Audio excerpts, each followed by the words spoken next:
Prenons comme point de départ un circuit simple composé d'une pile, d'une lumière et d'un interrupteur.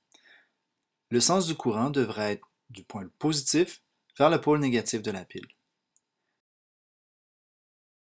Cependant, si on allume l'interrupteur, on remarque que les électrons vont du pôle négatif vers le pôle positif de la pile. Ce qui est normal, considérant que les charges négatives sont attirées par le pôle positif.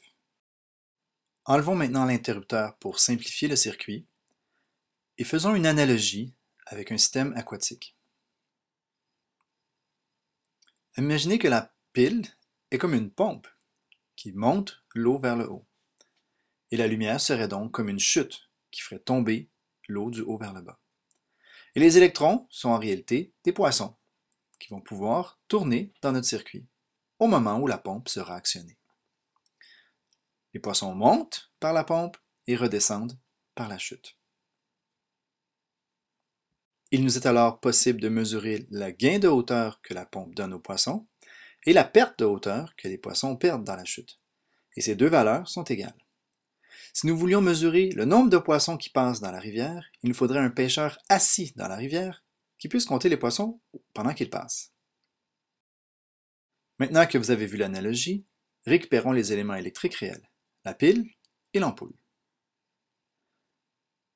La première mesure de hauteur que nous avions est en réalité le voltage de la pile, qu'on peut mesurer avec un voltmètre.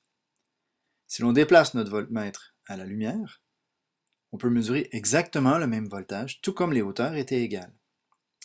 Par contre, si l'on veut mesurer la force du courant, il nous faudra couper notre circuit, placer notre multimètre à ampères et refermer le circuit.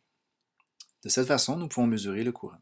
Pour ce qui est de la résistance, on enlève tout le reste, on ne conserve que l'ampoule, on s'installe en ohms et on mesure la résistance de celle-ci.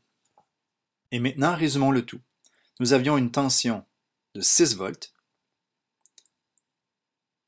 un courant de 2 ampères et une résistance de 3 ohms, qui, selon la loi de Ohm, U égale RI, nous permet de calculer que 6 volts égale bien 3 ohms fois 2 ampères.